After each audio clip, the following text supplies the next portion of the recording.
लिंग पुराण में 7 गलतियां बताई है कंगाल होने की। ये गलती अगर आपने भी करी है तो जिंदगी में कितना भी पुण्य करोगे उसका फल नहीं है। आज की कथा को लिखकर रखना, शायद तुम्हारी जिंदगी संवर जाए। लिंग पुराण में 7 गलतियां बताई है व्यक्ति को बर्बाद होने की। पहली गलती है, उसमें से अगर आप स्वीकार कर रहे हैं ये गलती तो समझ लो कि गलती आपने करी है। गंगा जल तो बुलवाया टैंकर भरकर, 21,000 बेलपत्र भी समर्पित कर रहे हो। आप मंदिर के अंदर बैठ गए, दर्शन करने वाला आता रहा, किसी को अंदर प्रवेश नहीं दिया। आप गंगा जल चढ़ाते रहे, आप बेलपत्र चढ़ाते रहे, आप स्वयं पूजन करते रहे, और दूसरा व्यक्ति ना जाने किस भाव से, किस रूप में आकर भगवान की सेवा करना चाहता था। पंडित जी ने आपके चक्कर में उसको जल नहीं चढ़ाने दिया, पंडित जी ने आपके चक्कर में उसको बेलपत्र नहीं चढ़ाने दिया। पहली गलती यह हो गई कि भगवान के भक्त को भगवान से दूर कर दिया गया। अब उठा लो श्रीमद् भागवत कथा। 2 देवताओं ने गलती करी थी। एक ब्रह्मा जी ने गलती करी थी कि गाय बछड़ों का हरण कर लिया था। 1 वर्ष होने में 1 दिन था तब ब्रह्मा जी ने गाय बछड़े वापस दिए थे। दूसरी गलती इंद्र ने करी थी, जल वृष्टि करी तब भगवान कृष्ण को गोवर्धन पर्वत उठाना पड़ा। दोनों देवताओं ने गलती करी, पर भगवान कृष्ण ने इंद्र को क्षमा कर दिया पर ब्रह्मा को क्षमा नहीं करा। क्यों नहीं करा? क्योंकि इंद्र को क्षमा इसलिए करा क्योंकि इंद्र ने जब जल वृष्टि करी तो सारे ब्रजवासियों को भगवान के चरणों में लाकर छोड़ दिया। सारे ब्रजवासी गोवर्धन पर्वत के नीचे आकर बैठ गए, भगवान के चरणों में आ गए। और ब्रह्मा ने जो गलती करी वो ऐसी गलती करी कि भगवान से गाय और बछड़ों को दूर कर दिया। जो भगवान से भगत को दूर कर दे उसको शंकर कभी क्षमा नहीं कर सकता। इसलिए बर्बादी का पहला कारण आप भक्त और भगवान में दूरी बना ली। दूसरा कारण, भगवान की जब पूजन कर रहे हो, 21,000 बेलपत्र चढ़ा रहे हो, गंगा का जल चढ़ा रहे हो, चंदन चढ़ा रहे हो, अबीर चढ़ा रहे हो, गुलाल चढ़ा रहे हो, तो तुम्हारे भीतर ये अहंकार, जब तुम पूजन करके उठो तो उठते समय तुम्हारे भीतर अभिमान नहीं होना चाहिए कि मैंने जो अनुष्ठान करा उसके बराबर कोई नहीं कर सकता। तीसरा कारण कहा कि भगवान की सेवा तो आप कर रहे हो, भगवान की चाकरी में तो आप लगे हो, भगवान की आराधना भी कर रहे हो, दिया भी लगा रहे हो, धूप बत्ती भी लगा रहे हो, स्नान भी करा रहे हो, पंचामृत स्नान भी करा रहे हो, सारी पूजन अर्चना सब तुम कर रहे हो। पर हो सकता है इस पूजन अर्चना में आप केवल 3 घंटा पूजन करते हो और बाकी के समय किसी न किसी की जीवात्मा को दुख पहुंचा रहे हो। एक कथा में एक बात कही थी कि भले मंदिर में दिया मत लगाओ, भले मंदिर में जाकर धूप बत्ती मत जलाओ, भले मंदिर में जाकर भोग मत लगाओ, भले मंदिर में जाकर जल मत चढ़ाओ, कुछ मत करो, भले भगवान को नए कपड़े मत पहनाओ, भले तुम्हारी मर्जी पड़े भगवान को भोग मत लगाओ, पर शास्त्र कहता है कुछ मत करो, पर एक काम जरूर करना कि किसी के चेहरे पर प्रसन्नता ला देना तो मंदिर में दिया जलाने के बराबर होगा। किसी के चेहरे पर चमक ला देना, प्रसन्नता ला देना तो अगरबत्ती लगाने के बराबर होगा। किसी गरीबड़े के, किसी दुखी के चेहरे पर अगर तुमने प्रसन्नता ला दी तो वो भगवान को कपड़े पहनाने के बराबर होगा। मालूम पड़े तुम मंदिर में पूरी सब्जी बांटो, मंदिर में भोजन कराओ, मंदिर में सारा पकवान चढ़ाओ, और कोई तुम्हारे कारण अगर दुखी है तो तुम्हें वो सुख का भान नहीं हो सकता। तीसरा कारण है हमारा, वो सुख नहीं मिल सकता। चौथा कारण है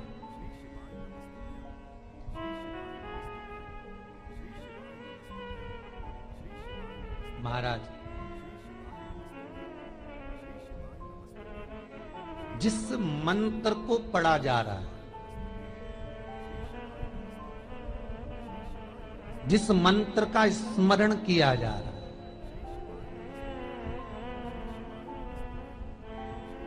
जिस भगवान की माला को हम जप रहे हैं, हम पाठ कर रहे हैं, उसमें त्रुटि। उठा लीजिए दुर्गा सप्तशती। दुर्गा सप्तशती का हिंदी अनुवाद में एक थोड़ा सा दृष्टांत दिया है, आपको मालूम होगा।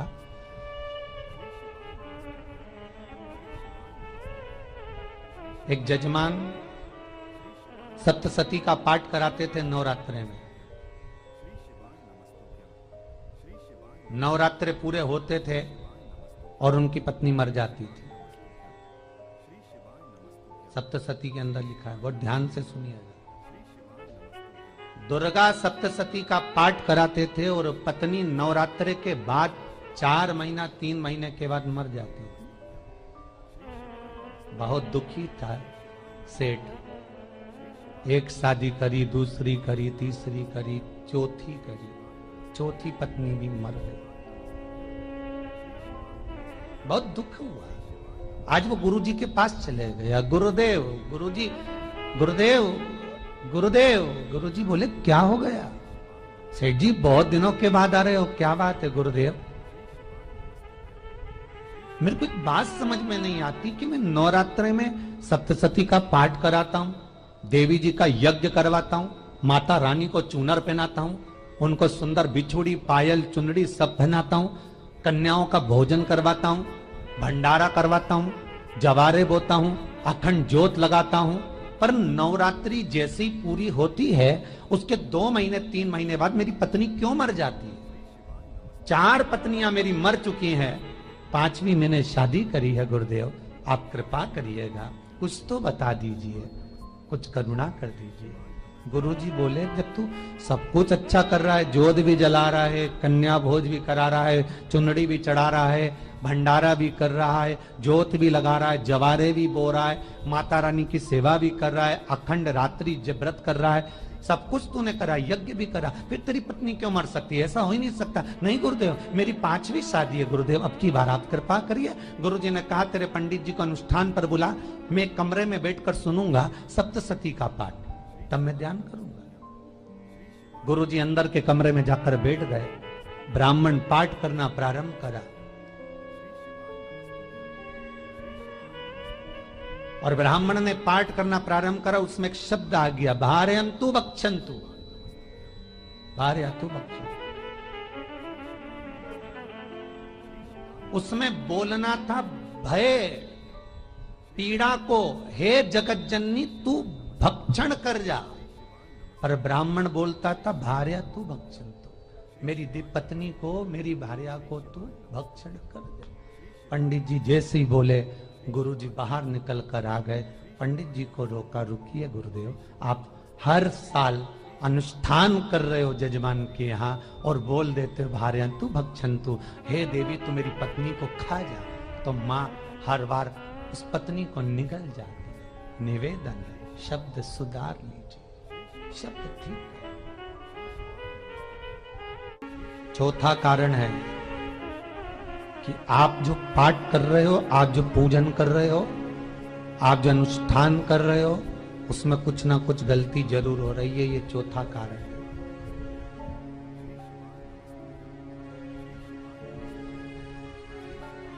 एक बार पूरे घर के लोगों को बिठाओ, अपने घर के लोगों को, मम्मी से पूछना मम्मी तुम कौन कौन सा पाठ करती हो? एक बार मम्मी से पूछना, फिर एक बार पापा से पूछना, पापा आप कौन कौन सा पाठ करते हैं सुबह? फिर बहू से पूछना, भाभी आप कौन कौन सा पाठ करती हो? फिर छोटी दुल्हन से पूछना, छोटी दुल्हन तुम कौन कौन सा पाठ करती हो? भैया आप कौन कौन सा पाठ करते हो? आप कौन कौन सा पाठ करते हो? पूछना। जब घर के अंदर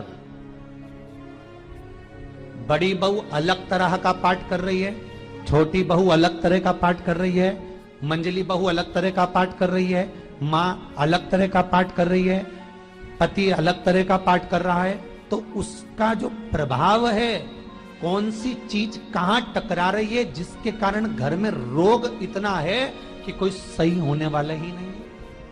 अब तुम कहो कि सीवर वाले गुरुजी ने उपाय बताया, हमने बहुत करा, पर सही क्यों? तो सही क्यों नहीं हो रहा है? उसका कारण है या तो बड़ी बहू जो पाठ कर रही, या सास जो पाठ कर रही, या पति जो पाठ कर रहा है, नाते जो भी उस घर के अंदर रहकर जो पाठ अर्चना कर रहा है, उसमें जरूर कुछ ना कुछ ऐसा हो रहा है जिसके कारण वो काम नहीं कर पा रहे। उसमें कुछ ना कुछ गलती हो रही है जिसको तुम समझ नहीं पा रहे, जिसको तुम अपने आप को बहुत विचार करते हो कि मेरे बराबर कोई नहीं कर सकता, मैं शंकर की भगत, मैं राम की भगत, मैं कृष्ण की भगत, मैं जो करती हूँ बहुत अच्छा करती हूँ, मैंने जो किया बहुत अच्छा करा। पर हो सकता है उसी कारण आपको दुख झेलना पड़ रहा।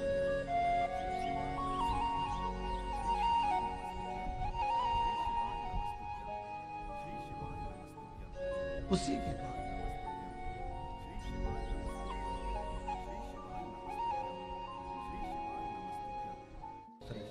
महाराज, हमने जो दान किया, हमने जो पुण्य किया, हमने जो सत्कर्म किया, वो किस जगह पर लगा? पांचवा सूत्र,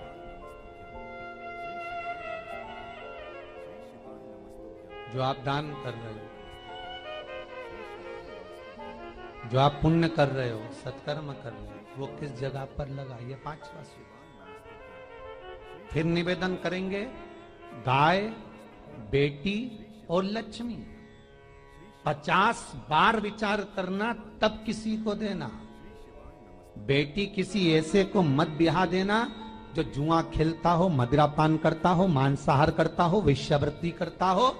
वो बेटी का सम्मान नहीं करेगा। बेटी रोएगी तो कन्यादान करने वाले को रोना पड़ेगा। दूसरे नंबर पर गौ माता, गाय ऐसे ब्राह्मण को दान मत देना कि ब्राह्मण के घर में खुद रहने की जगह नहीं और गाय को ले जाकर तुमने दे दिया और उस ब्राह्मण ने जब तक दूध दिया बांध कर रखा, एक तगाड़ी बाल्टी साड़ी के चक्कर में ले लिया, सोने के सींग के चक्कर में ले लिया और बाद में वही गाय कसाई के हाथ में बिक गई और कसाई ने काटा तो बद्दुआ तुमको लगी।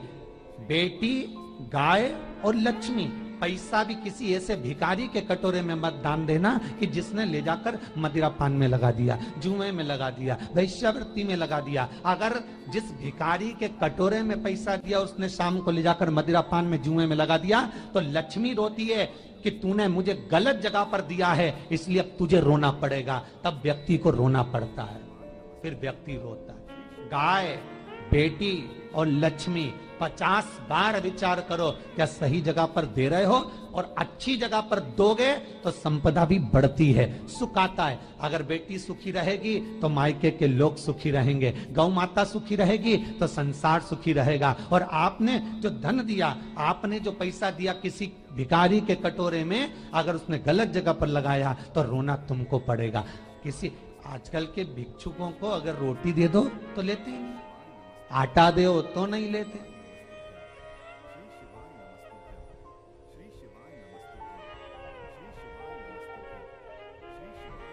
पहले के समय में जो भिक्षुक आते थे ना, तो रोटी बनी हुई मांगते थे।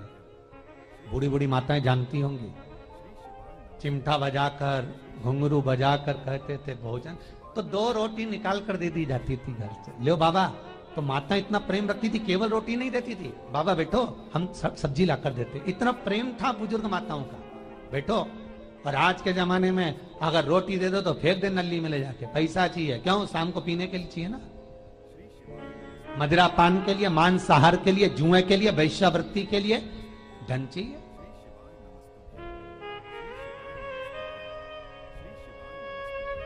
भोपाल के और इंदौर के, इंदौर का राजवाड़ा चौराया और भोपाल का लाल घाटी चौराया, इन दोनों चौराहे पर इतने से बच्चे लोग भीख मांगते हैं और उनकी माताएं और उनके पिता रोड के किनारे पर चिलम लगाते बैठे रहते हैं, पांव लंबे करके पड़े हैं, और ये कमा कमा के उनको दे रहा है। और धन्य हैं ऐसे लोग जो उनको दान भी दे देते हैं।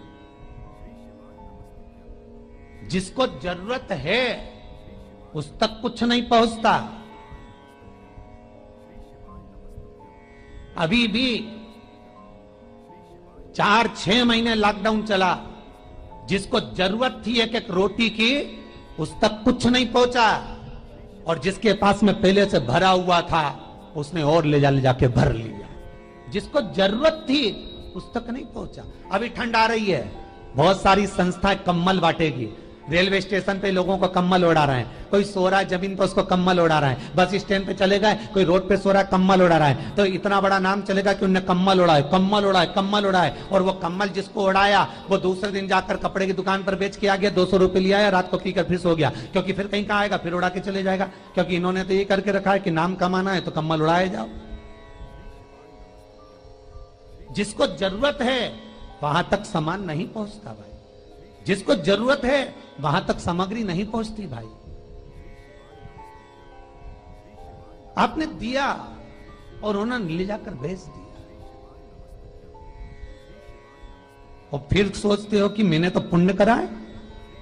कई लोग कहते हैं मैंने दान करा, मेरे को इतना फल मिलेगा। काहे का दान करा? ऊपर तो जा, यमराज के डंडे पड़ेंगे।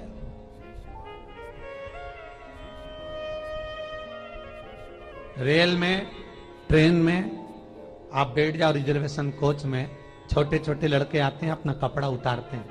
सही बोलना रे भाई, जितने लोग टीवी पर कथा सुन रहे हो, छोटे छोटे बच्चे अपना कपड़ा उतारेंगे और पोछा लगाएंगे रेल की बोगी में। जब गवर्नमेंट ने स्वीपर रख रखे हैं तो तुम्हें अंदर आने का किसने कहा? कौन ने कहा कि तुम अपना कपड़ा उतार के पोछा लगाओ? और वो अपने शरीर का कपड़ा उतार कर पोछा लगाता है, आपके आगे हाथ फैलाता है, आप 1-1, 2-2 रुपए दे देते हो। वो अगले स्टेशन पर उतरता है, कोई सूंघने की सामग्री लेता है, सूंघ सूंघ के वो बर्बाद हो जाता है और कहीं कूद कर मर जाता है। उसके मरने में 1 रुपया तुम्हारा भी लगा है, इसलिए नरक तुमको भी भोगना पड़ेगा, क्योंकि उसके मरने में तुमने हेल्प करी है।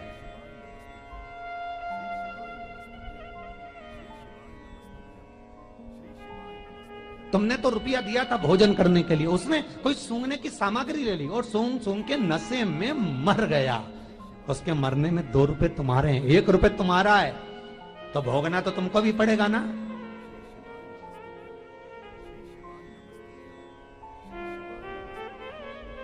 कहीं अच्छी जगह लगाओ, सत्कर्म की ओर लगाओ, तो सुख का आनंद कुछ और ही होगा, सुख का आनंद कुछ और ही प्राप्त होगा।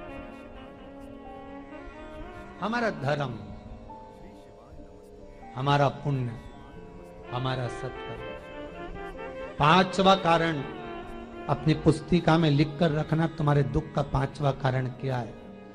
क्यों तुम करोड़पति से रोड़पति बन गए? तुम्हारे यहां पर 4-4, 5-5 गाड़ी थी, खूब वैभव था, खूब धन था, फैक्ट्रियां चल रही थी, सत्ताएं चल रही थी।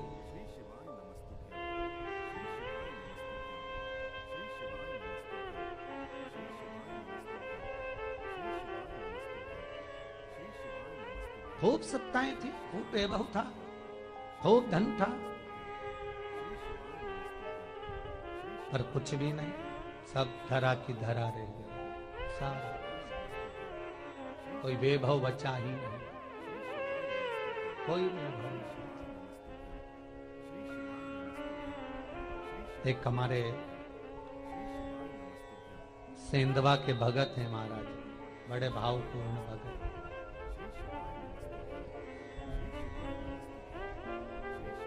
वो कहे गुरुजी हम बड़े दुखी हैं, बड़े कष्ट में। हमने कहा कष्ट का कारण कुछ ना कुछ जरूर होगा,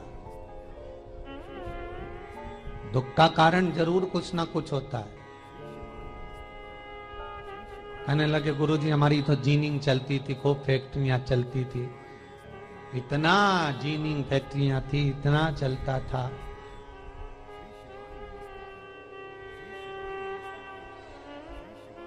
इतनी जीनिंग चलती थी, इतनी फैक्ट्रियां चलती थी, गुरुदेव बहुत दुखी हो गए। हमने कहा दुख का कारण, जो ये 7 कारण है शिव महापुराण के, लिंग पुराण में जो 7 कारण बताए हैं दुख आने के, जब फैक्ट्रियां अच्छी चल रही, जीनिंग अच्छी चल रही, व्यापार अच्छा चल रहा है, तो 7 कारण बताए हैं कि आप उन 7 कारण में से कोई कारण आपके साथ में हुआ है जिसके कारण आप रोड पर आ गए, करोड़पति से रोडपति बन गए।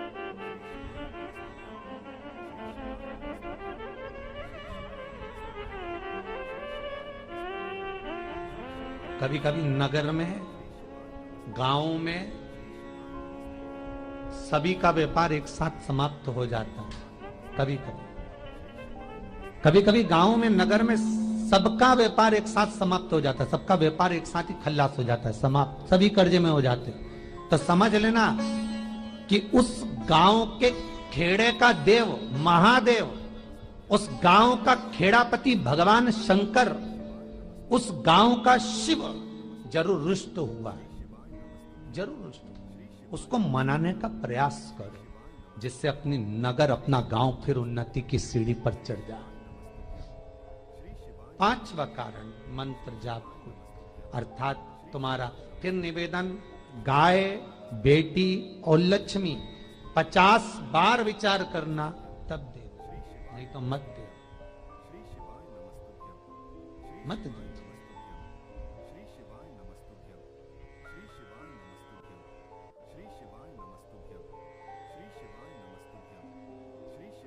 और महाराज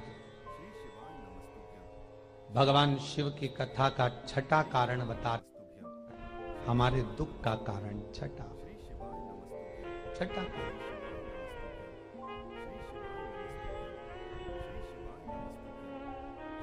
आदर सम्मान में कमी। घर के जो बड़े हैं, घर के जो बुजुर्ग हैं, घर के जो आदरणीय हैं, उनका सम्मान नहीं कर पाए। सुंदर कहा, जिस घर में माँ बाप की इज्जत नहीं होती, उस घर में देखना कभी बरकत नहीं होती।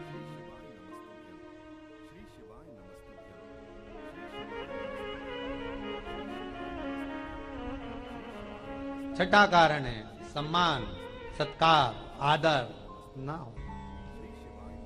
जब धन, सातवां कारण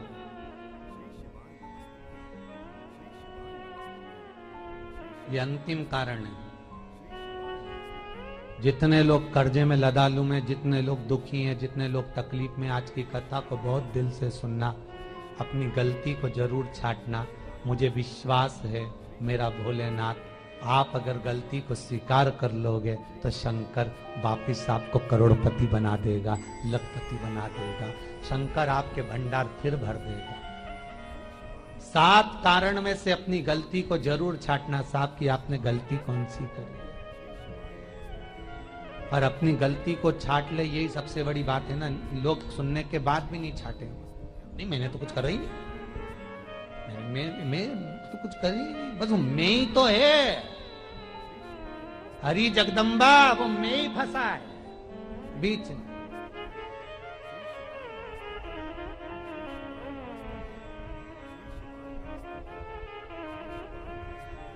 सातवां कारण महाराज, किसी का बेकार धन हमारे घर में आ जाए।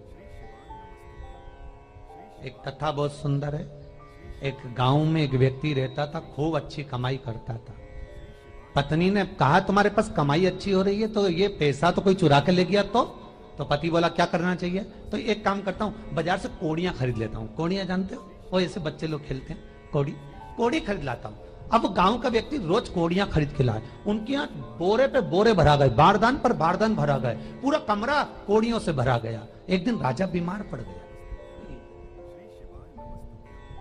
राजा बीमार पड़ा तो राजा को वेदों ने, डॉक्टरों ने कह दिया इसका एक ही इलाज है, कोड़ियां लाई जाए, कोड़ियों को जलाकर राख बनाई जाए, वो राख राजा के शरीर पर मली जाए। राजा के शरीर पर जब राख को मलेंगे तो राजा ठीक हो जाएगा। राजा ने अपने दूतों से कहा जाओ नगर में कोड़ियां देखो।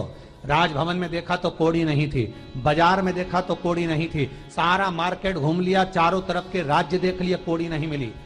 राजा ने दूतों से पूछा बात क्या है। दूतों ने बाजार वालों से पूछा भैया कोड़ियां क्यों नहीं है। तो बाजार के व्यापारी बोले महाराज सुबेरे सुबेरे एक गांव का व्यक्ति आता है, सारी कोड़ियां खरीद कर ले जाता। सारी कोड़ियां, हाँ उसका पता दो। दुकान वालों ने पता दिया, वो वहां पहुंच गया, उसको डराया। राजा के दूतों ने, तेरे पास कोड़ियां हैं? हाँ, पर मैंने अपने पैसे से खरीदी है, फ्री की नहीं है, खूब खर्चा कर कर मैंने कोड़ियां जोड़ी हैं। राजा बीमार पड़ा है, कोड़ियां ला के दे। उसने मना करा, दूतों ने डराया, ठीक है लो। उन्होंने बारदान खोल लिया, झोला खोल लिया, बैग खोल लिया। राजा के दूतों ने बैग खोला, वो गांव का व्यक्ति एक थाली में कोड़ियां लाता, उस पर हाथ फेरता और झोले में डालता जाता, फिर भर कर लाता, फिर हाथ फेरता, फिर झोले में डालता। राजा के दूतों ने कहा, एक बार में पूरा बारदान उठाकर क्यों नहीं दे देता, ये बार बार हाथ क्यों फेर रहा है? वो गांव का व्यक्ति बोला, महाराज मैं कोड़ियों को थाली में भरकर हाथ इसलिए फेर रहा हूं, इन कोड़ियों में से मैं वो एक कोड़ी ढूंढ रहा हूं कि ऐसी कौन सी कोड़ी मेरी इन कोड़ियों में आकर मिल गई जो मेरी इतनी सारी कोड़ियों को लेकर जा रही है।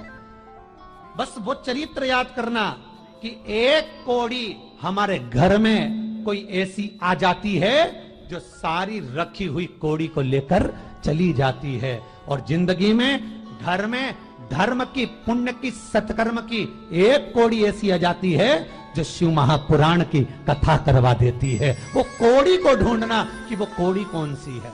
जो अच्छा काम करवा रही है अच्छी कोड़ी आई होगी, सत्कर्म करवा रही है अच्छी कोड़ी आई होगी, और मालूम पड़े एक कोड़ी ऐसी आ गई जो डॉक्टरों में भरवा रही है, सारा की सारा धन मेडिकलों में लगवा रही है, पुलिस में लगवा रही है, कहीं गलत जगह पर लगवा रही है, कहीं एक्सीडेंट में लगवा रही है। जो कोड़ी गलत जगह पर धन को लेकर जा रही है, समझ लेना कि वो कोड़ी बेकार आ गई जो सारा का सारा बर्बाद करने में लगी हुई है। उस कोड़ी को पहचानो कि वो कोड़ी कौन सी है। सातवां कारण शिव महापुराण का, लिंग पुराण का लिख कर रखना कि एक कोड़ी ढूंढना कि वो कोड़ी कौन सी घर में आ गई जो हमें बर्बाद कर कर चली गई।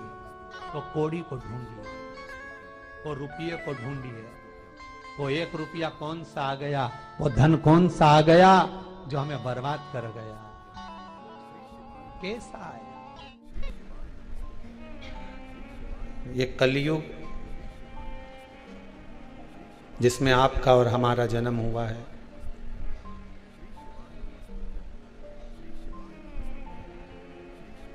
सुना है, शास्त्रों में पढ़ा है, देखा है कि कलयुग ऐसा ऐसा होगा। तुलसी बाबा ने भी वर्णन किया, श्री वेद व्यास जी ने भी अपने पुराणों में, अपने शास्त्रों में कहा कि कलयुग का विस्तार क्या है, कलयुग का वर्णन क्या है। पर देखा जाए तो ये कलयुग की अपेक्षा ऐसा लगता है कि केवल एक दूसरे से कुछ प्राप्त करने का ही युग है।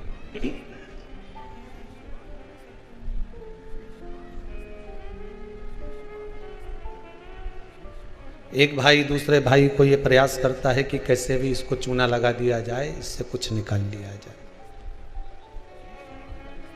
एक रिश्तेदार दूसरे रिश्तेदार से यह प्रयास करता है कि कुछ निकाल लिया जाए। पर शिव महापुराण की कथा कहती है कि अगर कलयुग के भीतर संसार सागर में हमारा जन्म हुआ है तो हम ये प्रयास करें, हमें किसी से काम नहीं निकलवाना, हमें सबके मुख से हर हर महादेव निकलवाना, भगवान का नाम निकलवाना।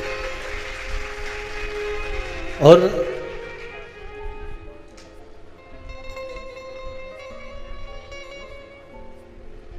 पूरी दुनिया में कोई दुकानदार नहीं जो अपने सामान को बेकार बताता। बोलो है कोई? जम के तो बोलो। कपड़े वाले के यहाँ जाओगे तो कपड़ा वाला कहेगा कि ये कपड़ा अच्छा है, ले लो। कांच माच सब लगा लुगू के जोरदार सब सजा धजा के रखेगा, और पुतला उनके भी पिना पिना के रखेगा कपड़ा, कि इन पुतला उनके देख लो और ऐसा तुम लगोगा, ले लो।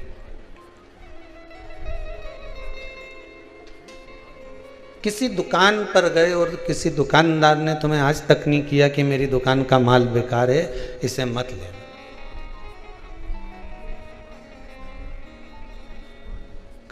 केवल एक दुकान है, और वो दुकान है सत्संग की, भजन की, कीर्तन की, जिसमें चिल्ला चिल्ला के कहा जाता है कि ये संसार बेकार है, इसमें मत रहना, बड़ा बेकार। अब जिसके समझ में आ गया कि ये किसी दुकान वाले के यहाँ गए और दुकान वाले ने कहा मेरे यहाँ का माल तो ले रहा है पर समझ लेना घाटा खा सकता है, बड़ा बेकार माल है। अरे चावल तो दे दो 2 किलो, चावल तो दे दूंगा पर पचा नहीं पाएगा, बड़ा बेकार है। तुम्हारा लेने का मन करेगा क्या? कि बताओ, खुद दुकानदार कह रहा है कि माल बेकार है तो कौन लेगा? कपड़े वाले के यहाँ जाओ, कपड़े वाले से कहो साहब कपड़ा दिखा दो, लो देख लो, पर धोएगा नहीं रोएगा, कपड़ा तो है पर माल अच्छा नहीं। चतुर अगर दुकानदार होगा तो सबको कपड़े बेचेगा और तुमको एक साइड बिठा देगा। अरे बैठो जीजी, आइए, बैठ जीजी बैठो आराम से, अभी 5-10 मिनट में मिलूं, पहले ये निपटा लूं इनसे। पहले सबके निपटा लेगा, फिर जीजी ने जो कपड़ा पसंद करके रखा है उसको धीरे से कान में कह देगा ले मत लेना, धोएगी नहीं रोएगी, ये का चक्कर में मत पड़ जाए, कपड़ा अच्छा नहीं बिल्कुल भी। तो तुम लोगा? संत साधु सन्यासी तपस्वी साधक उपासक कथा वाचने वाले वक्ता व्यास जी महाराज जितने भी कथा करने वाले हैं सब डोंडी पीट पीट के कह रहे हैं कि ये संसार लेने लायक नहीं, ये परिवार, ये कुटुंब, ये कबीला में जितनी वस्तु जोड़ रहे हो ये किसी काम की नहीं है। उसके बाद भी खरीदे जा रहे हैं, फ्रिज ले लो, ने वॉशिंग मशीन ले लो, नहीं ये ले लो, ने वो ले लो। जो लेने का था भगवान का नाम वो तो लिया नहीं और पूरा घर फालतू अटाले से भर के रख लिया। अब घर में इतना अटाला हो गया, इतना अटाला हो गया और किसी काम का। जैसे घर में अटाला बढ़ते चले गया उसी तरह मन में अटाला बढ़ते चले गया। वस्तुएं इतनी काम लोभ आसक्ति तृष्णा वासना सब इतनी भर गई, इतनी भर गई कि जो लेने की चीज थी वो तो ली नहीं। जितना में तुम फ्रिज खरीद के लाओ उतना में वापस बेच दोगे क्या? अरे बोलते जाओ जरा जम के, नहीं बेचे नहीं।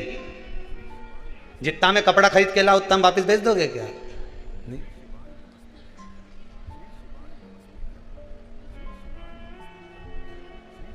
तुम जितनी वस्तुएं खरीद कर लाओगे उसकी कीमत घट जाएगी वापस बेचने से।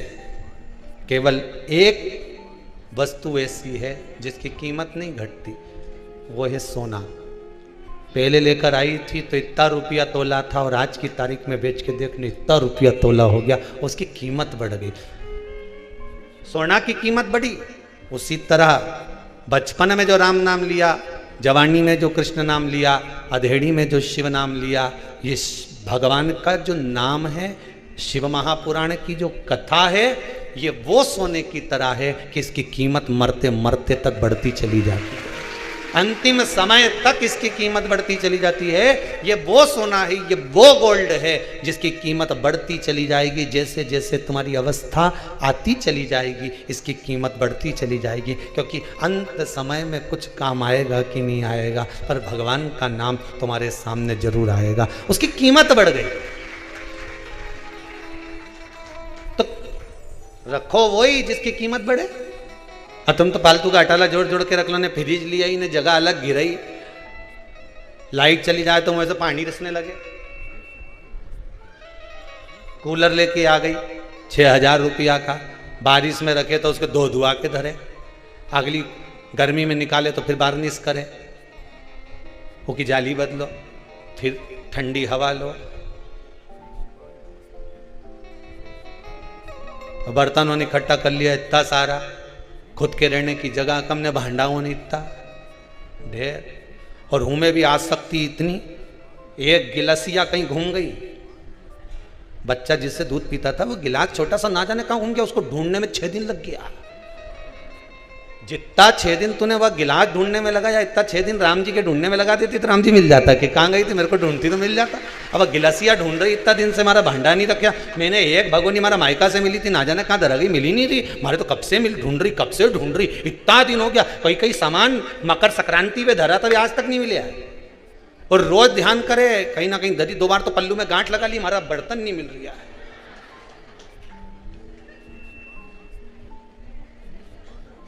किसी ने पूछा गुरुजी पल्लू में गांठ लगाने से सामान मिल जाता है हमारा? हमने कहा हम भी पल्लू में गांठ बांध के देखे, भोलेनाथ मिले कि नहीं मिले। अरे मिलना तो चाहिए। एक गांठ अपने हृदय में बांध कर देखिए, परमात्मा के मिलन की जो गांठ होगी, शंकर तुम्हारे सामने खड़ा हुआ मिल जाएगा, भगवान तुम्हारे सम्मुख में होगा। उसको पाने का प्रयास तो करो। हम पाने का प्रयास ही ना करें और सोचें कि भगवान मिल जाए। वो मिलेगा कैसे? झूठे संसार में रहकर सत्यनारायण भगवान को ढूंढने का प्रयास कर रहे हो। कलयुग नहीं, चूना लगाओ युग है। हर व्यक्ति किसी ना किसी को चूना लगाने में लगा हुआ है। भाई भाई के लगा रहा है, चेला गुरु जी के लगा रहा है।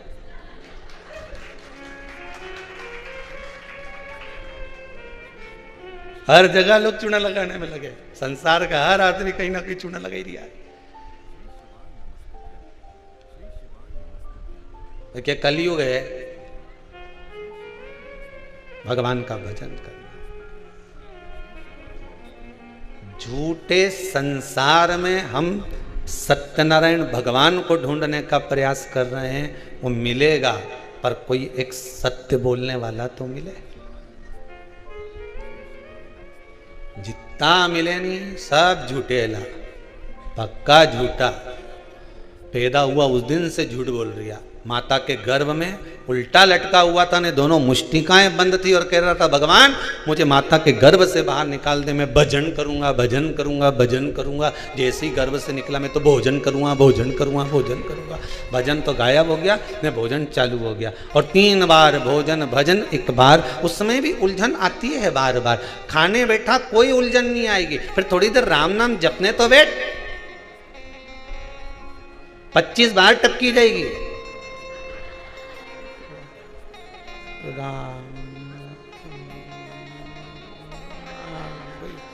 अच्छा लोग पूछें क्यों सो रही है क्या? तो फिर ऐसी ऐसी कहीं कर रही, कहीं नहीं, भगवान भाग रहा तो बुला रही। अच्छा कि मैं सो, नींद आए क्या मेरे को? झूठे संसार में हम सत्यनारायण भगवान को ढूंढने का प्रयास कर रहे हैं।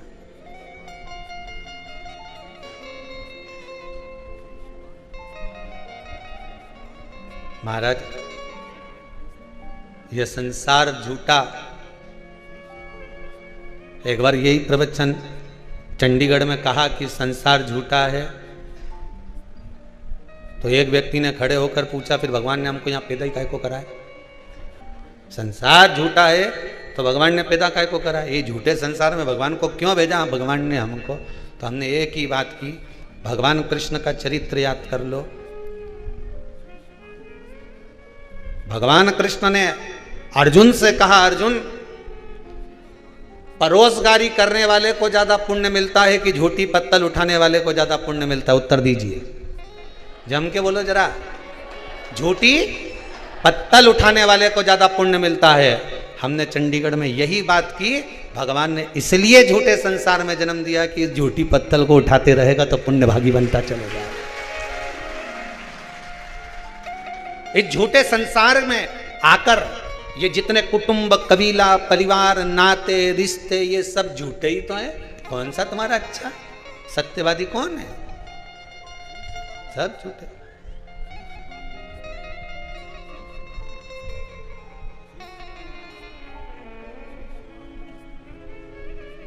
और हम भी रहकर कौन सा अच्छा खा रहे हैं? हम भी तो झूठे ही खा रहे हैं। ये पितृपक्ष चल रहा है, 16 श्राद्ध, दादा परदादा मर मर के चले गए, वो अपना सामान यहीं छोड़ के चले गए, वो भी तो हम ही खा रहे हैं। तो झूठा नहीं तो किसका? उनका झूठा अपन खा रहे हैं, और अपन निपटे कि अपना झूठा दूसरा। भागवत जी में लिखा है, शिव महापुराण में लिखा है, जग में रहो तो ऐसे रहो जैसे जल में कमल का फूल रहे। कीचड़ कमल के पुष्प पर नहीं लगना चाहिए। कीचड़ अगर कमल के पुष्प पर लगेगा तो श्रेष्ठ होगा क्या? नहीं। संसार में रहो मना नहीं है, ये झूठे संसार में हमें रहना पड़ेगा, परिवार में हमें रहना पड़ेगा, कुटुंब कबीले में हमें रहना पड़ेगा, सारे परिवार में तुम रहो, पर एक बात का ध्यान रखकर रहना कि हमें संसार में रहना, पर संसार का कीचड़ हमारे ऊपर नहीं लगना चाहिए। कोई तुमसे कह दे कि इससे कोई घर छूटे, इससे कोई परिवार छूटे, के रखना 2 मिनट में छोड़ दूंगी, 2 मिनट में, तो कहां जाएगी छोड़ के? चिल्ला के मैं तो वृंदावन चली जाऊंगी, न मथुरा चली जाऊंगी, न गोवर्धन चली जाऊंगी। काय के लिए जाए? वहां कोई संत मिलेगा, उसकी शरण में चली जाऊंगी। आप लोगों की जो विचार दृष्टि है ना, यही है। बोलो सही है कि गलत है? कोई संत मिले, कोई साधु मिले, कोई तपस्वी मिले, उसकी शरण में जाऊंगी। पर शिव महापुराण तो स्पष्ट मना करती है।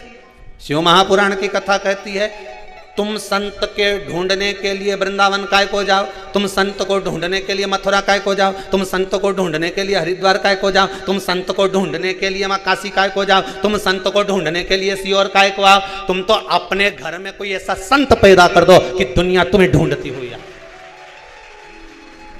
तुम काय को जा रहे हो किसी संत की शरण में? संत अपने घर में पैदा होना चाहिए।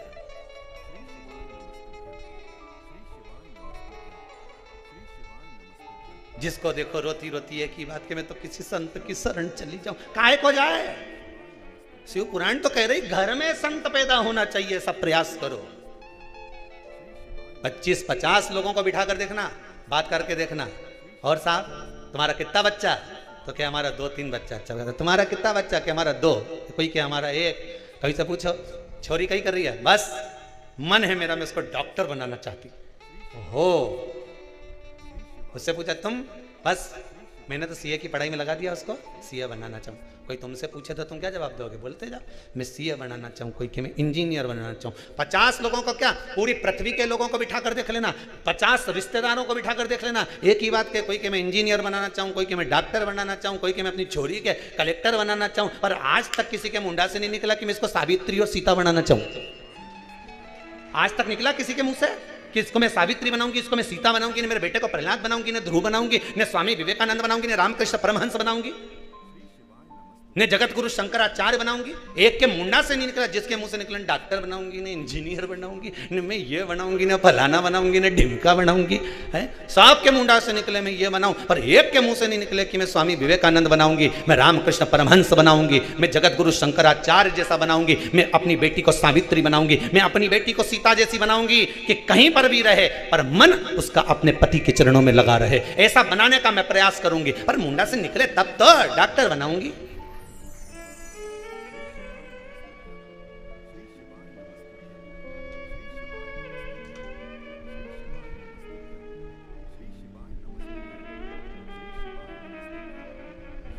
सबको धन दिख रहा है, इंजीनियर बनेगा मेरा बेटा तो खूब जम के बोलो कमाएगा, डॉक्टर बनेगी मेरी बेटी खूब कमाएगी, सीए बनेगा मेरा बेटा खूब कमाएगा, ये बनेगा तो खूब कमाएगा। एक दिन कलम और कटार दोनों में लड़ाई हो गई। कटार ने कलम से कहा कि कलम गजब की है रे तू, मैं तो साल 2 साल में एक बार लोगों को काटूं, पर तू गजब करे रोज काटती फिरे। कलम रोज ना जाने कितनों को काट देती है। जिसकी पास धन नहीं, संपदा नहीं, वैभव नहीं, किसी के यहां गए साहब देखना मेरी तबीयत खराब है, कलम ने लिख दिया जाओ ये जांच कराओ, कटा कि नहीं कटा? जरा सा सिग्नेचर करा, टेंडर पास, कटा कि नहीं कटा? कटार तो केवल साल भर में 6 महीने में एक बार काटती है, पर कलम तो रोज सुबह से लेकर शाम तक काटती रहती है, ना जाने कितनों को काटती है, कितनों को। दोनों में विवाद, दोनों में लड़ाई चल रही है।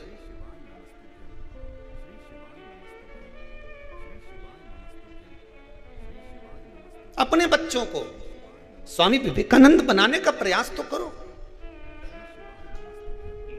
हम फिर निवेदन करेंगे बच्चों को डॉक्टर बनाओ, इंजीनियर बनाओ, सीए बनाओ, कलेक्टर बनाओ, एसपी बनाओ, डीएसपी बनाओ, तुम्हारी मर्जी, पड़े छोरा के मंत्री संतरी कलंतरी जो बनाना हो सब बनाओ, पर निवेदन है अपने बच्चों को सबसे पहले संस्कारवान बनाओ। बेटा डॉक्टर बन जाएगा, क्लिनिक छोड़ कर नहीं आएगा, ने डोकरी तड़प तड़प के मर जाएगी, पड़ोसी का बेटा उन संभालेगा।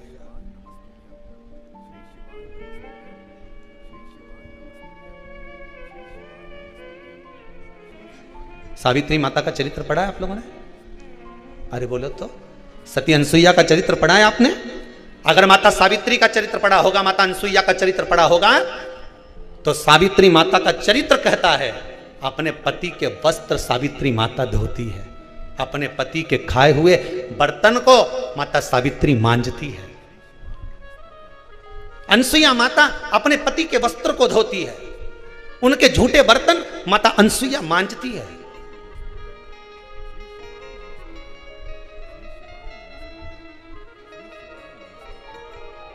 क्यों? कोई अनसुईया जी का चरित्र पढ़कर देखे, सावित्री माता का चरित्र पढ़कर देखे, तो उसमें वर्णन आता है पतिव्रता धर्म का पालन करने के लिए माता सावित्री अपने पति सत्यवान का बर्तन मांज रही है। अनसुईया मैया अपने पति के बर्तन मांज रही है। और एक आप पति ने भोजन करया, थाली उठाई ने बर्तन मांजने वाली के वह बर्तन वाली के दे दी। कहते हैं पत्नी पति के बर्तन मांजती है तो पति से स्नेह बढ़ता चले जाता है। इसीलिए मुझे कहीं कहीं समझ में आता है कि कुछ समय के बाद वो बर्तन वाली जो बर्तन मांजती है उल्टी सीरीज हो जाती है। मुझे कभी कभी ऐसा लगता है, आपको लगे चाहे नहीं लगे, कुछ समय बाद वो बर्तन वाली घरवाली हो जाती है और घरवाली बर्तन वाली हो जाती है। अब मन आपका सुधरो तो ठीक, नहीं तो सियोर वाला महाराज तो बोल रही है, अब तुम सुधरो तो सुधरो। अब तुम्हारा क्या ख्याल है? अब तुम्हारा विचार क्या है वो बताओ। अब पत्नियों को टेंशन हो गया, हमारा तो खुद वो मानता था, अभी महाराज के तुम मानो थोड़ी आफत हो गई दादा, बड़ी आफत। ज्यादा सेवा नहीं बने तो घर वालों की सेवा ही कर लो। सेवा में जो फल है ना वो दुनिया में कहीं नहीं। किसी के यहां काम करोगे तो नौकरी कहलाती है। क्या कहलाती है? नौकरी। पर किसी मंदिर देवालय या सदगुरु या किसी संत साधु के यहां जाकर मंदिर देवालय में पूजन पाठ में यज्ञ अर्चना में कथा सत्संग में कुछ काम करते हो तो नौकरी कहलाती है। क्या क्या कहलाती है? सेवा। एक व्यक्ति कहीं कंपनी में काम करे, किसी फैक्ट्री में काम करे, किसी बस में काम करे, किसी अन्य जगह काम करेगा, कहेगा नौकरी कर रहा है, हमारा छोरा वहां नौकरी कर रहा है, हमारा छोरा वहां कंपनी में काम कर रहा है, हमारा छोरा वहां काम कर रहा है। और वही छोरा आकर किसी आश्रम में लग जाएगा, वही छोरा आकर किसी सदगुरु की शरण में लग जाएगा और वहां आकर अगर वो गुरुजी के बर्तन भी मांजता है, वो गुरुजी के कपड़े भी धोता है, वो मालूम पड़े भोजन भी गुरुजी के लिए बनाता है, तो वो नौकरी कहलाएगी? नहीं। हमारा छोरा उन गुरुजी के साथ लगा हुआ है और गुरुजी उसकी का हाथ का भोजन करते हैं, हमारा छोरा बनाता है, गुरुजी की सेवा में लगा रहता है, वो नौकरी नहीं कहलाएगी, वो सेवा कहलाएगी। भगवान के लिए जो करा गया, सत्कर्म के भाव में जो करा गया, समर्पण के भाव में जो करा गया, वो सेवा कहलाता है। भले फिर वो सास की कर लो, ससुर की कर लो, चाहे घर के लोगों की कर लो, उसमें काम नहीं होना चाहिए, उसमें नौकरी नहीं होना चाहिए, उसमें सेवा है कि मैं सेवा कर रही हूं, ये मेरे सेवा का प्रकल्प है। हनुमान जी महाराज ने राम जी की इतनी सेवा करी कि पूरे भारत की भूमि पर सेवा पूजा गई।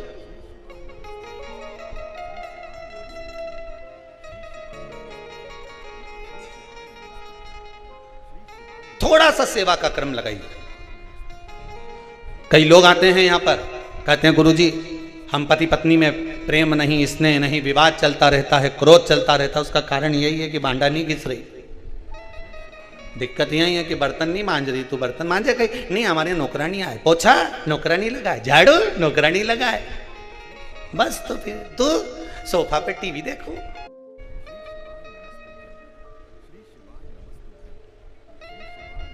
सुधरी जाओ रे हे जगदम्बा, सुधरी थोड़ी थोड़ी। और ये बेरुओं से भी नहीं बैठने, थोड़ा सुधरी। जीवन में मनुष्य का जो देह मिला है, मानव का जो शरीर मिला है, बड़ी मुश्किल से मिलता है जी। ना जाने कितना कितना कितना भगवान से विनती करी होगी तब जाकर ये कपड़े की खोल मिली है, कितनी जोरदार। अच्छा भगवान तो कह रहा था मत जा पृथ्वी पर, नहीं जाऊंगा मैं तो, ऊब गया मैं तो यहाँ रह कर, मुझे जन्म दे दो, एक बार मृत्यु लोक में भेज दो, एक बार मुझे पृथ्वी पर भेज दो, मैं आपका भजन करूंगा, कीर्तन करूंगा, नाम जाप करूंगा, नाम स्मरण करूंगा। भगवान के मुझे सब मालूम है, कपड़ा ले जाएगा ने धो धो के नाश कर देगा। भगवान ने भी ये कहा था कि कपड़ा ले जाकर धो धो के नाश कर देगा। और जिस दिन से पैदा हुआ उस दिन मुंडा 50 बार धोए, नाश ही तो कर रहा।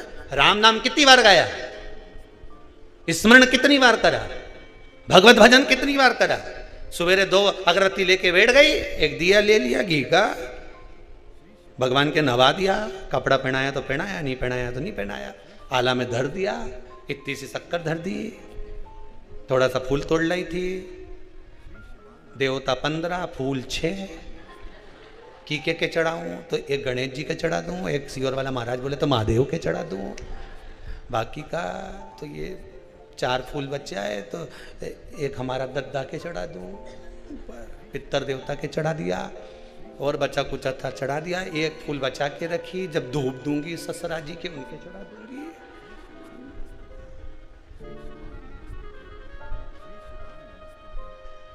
सिर पे पल्लू मल्लू लेके गीता जी का पाठ कर लिया। अब पाठ भी पाठ सपाट,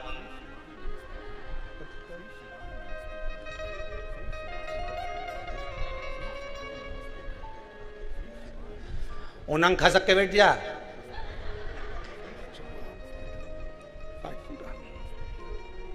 जय गीता मैया, कपड़ा में लपेटी, मंदिर के ऊपर जो जगह थी मैं भसा दी, गीता जी ने धर दिया। अब पहुंच गई रसोई घर में, चाय कौन कौन पिएगा? आवाज नहीं आई, गीता जी बोली जब, एक शब्द नहीं बोली, बस इतना ही बोली, उन्हें खसक जा। ये कैसी बात, गीता जी में आवाज नहीं आई, और जैसे ही रसोई घर में की नहीं आवाज तेज, चाय कौन कौन पिएगा? तो ऊपर से भी आवाज आ गई दुल्हन की, बड़ी वाली की, मम्मी मेरी बना लेना।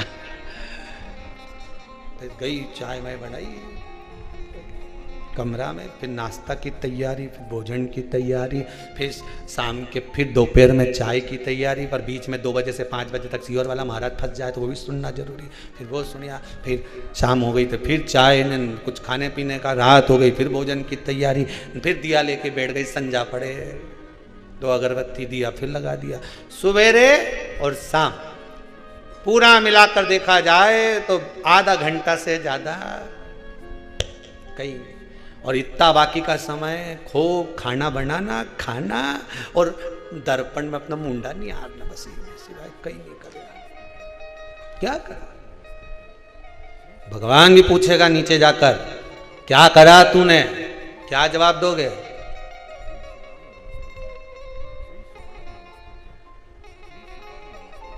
कोई पूछ ले, क्या करते थे भैरू सिंह पृथ्वी पे जाके?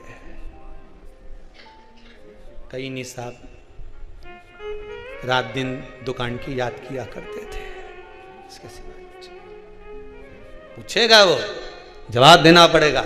क्या जवाब दोगे? भगवान के सामने बोलना तो पड़ेगा कि नीचे जाकर करा क्या।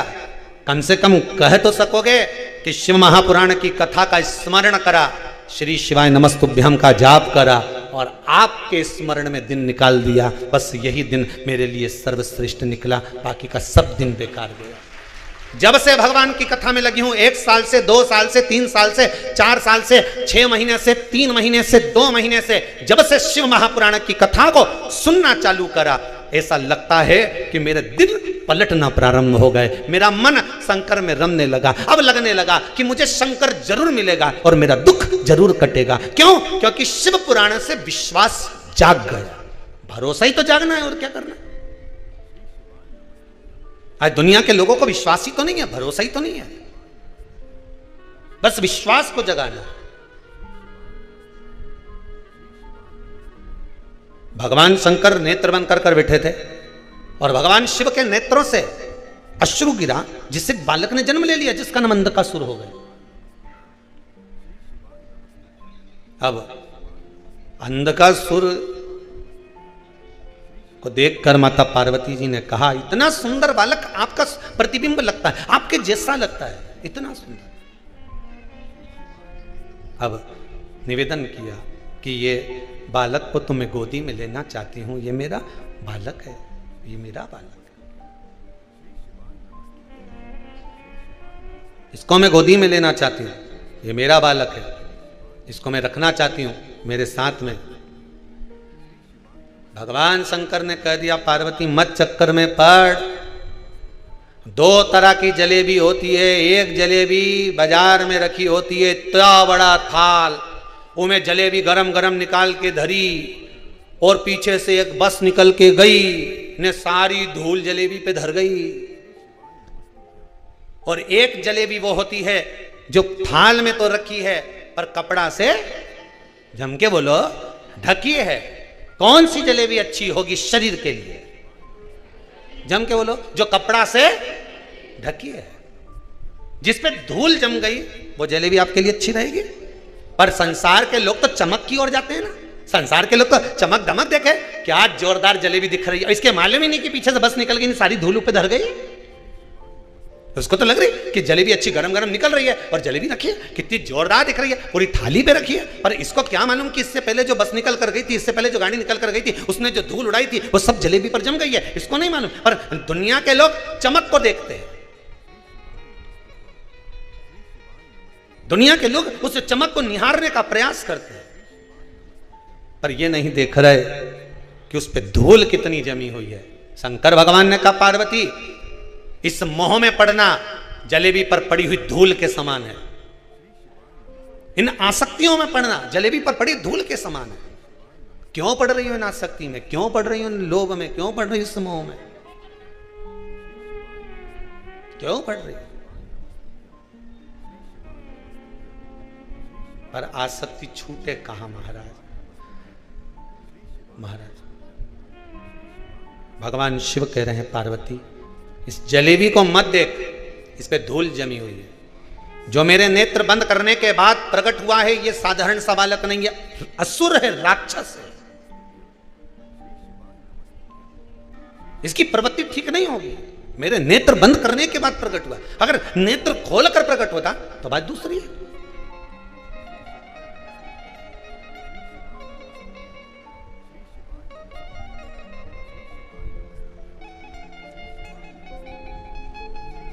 घंटों तक बैठे, नेत्र बंद करके बैठे, बहुत घंटों तक बैठे, भगवान भगवान भगवान भगवान। समझने वाली बात है, बहुत ध्यान दीजिएगा। तुम मंदिर में गए, किसी बहुत पुराना मंदिर, बहुत चर्चित मंदिर में इतनी भीड़, द्वारकाधीश के सामने जाओ इतनी भीड़, तिरुपति में जाओ इतनी भीड़, नाथद्वारा में जाओ इतनी भीड़। आप उस मंदिर में पहुंचे, सांवरिया जी का मंदिर में पहुंचे, भीड़।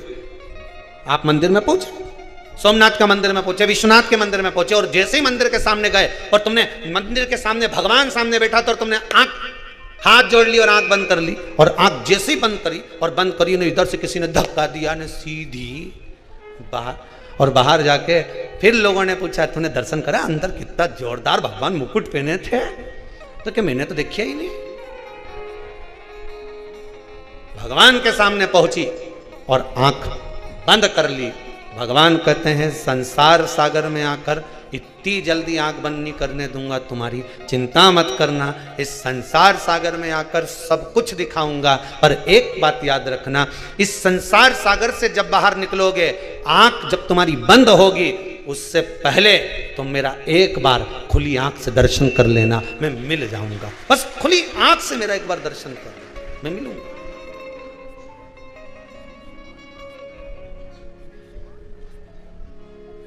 मेरा दीदार एक बार करूंगा, बहुत है।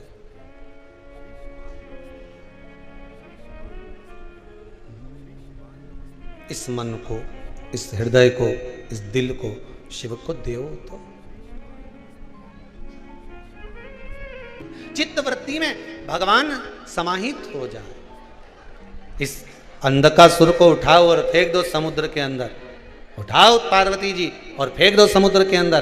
पार्वती मैया बोली ये मेरा बालक है, ये मेरा पुत्र है, आपके नयन अश्रु से प्रकट हुआ है, मैं इसको फेंक नहीं सकती। मना कर दिया माता पार्वती ने। बार बार शंकर जी करें पार्वती जी मान जाओ, पार्वती जी मान जाओ, बार बार निवेदन कर रहे हैं पर सुनने को ही तैयार है। पार्वती जी कहें नहीं नहीं नहीं नहीं, मैं इसको छोड़ नहीं सकती, मैं इसको नहीं छोड़ूंगी, इसको कैसे छोड़ दूं मैं? इसको मैं अपना पुत्र है ये मेरा, मैं इसको नहीं छोड़ पाऊंगी। शंकर भगवान ने कहा पार्वती ये नेत्र बंद करने के बाद प्रकट हुआ है, फेंको इसको समुद्र के अंदर। पार्वती जी को बारंबार समझाया, तब जाकर माता पार्वती जी ने उस पुत्र को ले जाकर समुद्र में डाला। हिरण्याक्ष ने उसको पाल पोस कर बड़ा कर लिया। हिरण्याक्ष के प्राण छूटे।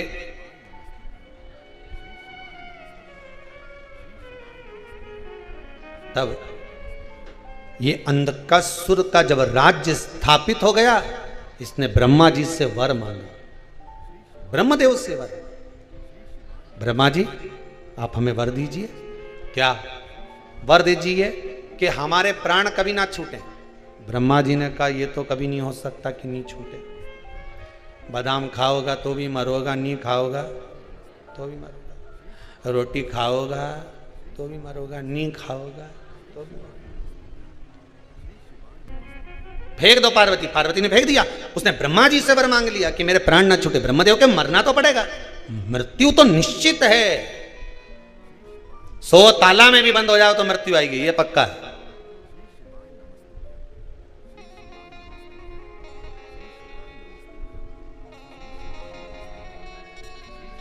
कहां पर जाकर मृत्यु आना है यह भी निश्चित है, कितनी बजे आना है यह भी निश्चित है।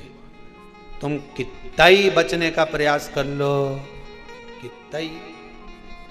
मैंने तो अभी डॉक्टर के चेकअप करवाया था, हमारा तो सारा जांच 1 नंबर आई ने। दूसरे दिन मालूम पड़े रात के तो छाती में दर्द हुआ। सब अलमारी में साड़ी धरी की धरी। ऊपर जाती जाती यमराज से कह रही मैंने नीली वाली नहीं पहनी। यमराज बोले अब थारी बहू पहन लेगी, चल।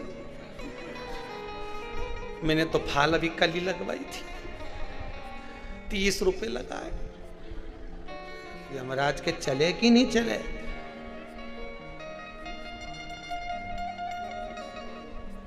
और बहू ने पहन ली नीली साड़ी निकाल के। सास ऊपर से देख रही, ये वही बहू है जिसने मुझे खूब कोसा था, वही पहनी है। हमारी साड़ी पहन के ऐसी फूली फिर रही है।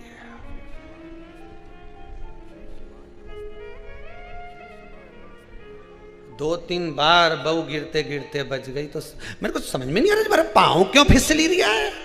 ऊपर से डोकरी नहीं हार रही है।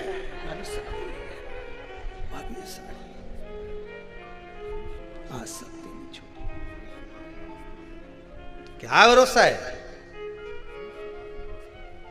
जीवन का, इस मनुष्य देह का क्या भरोसा?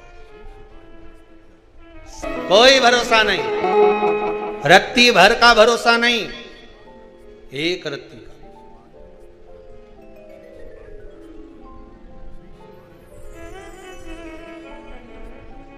इसलिए बार बार आपसे कहते हैं जीवन का कोई भरोसा नहीं है।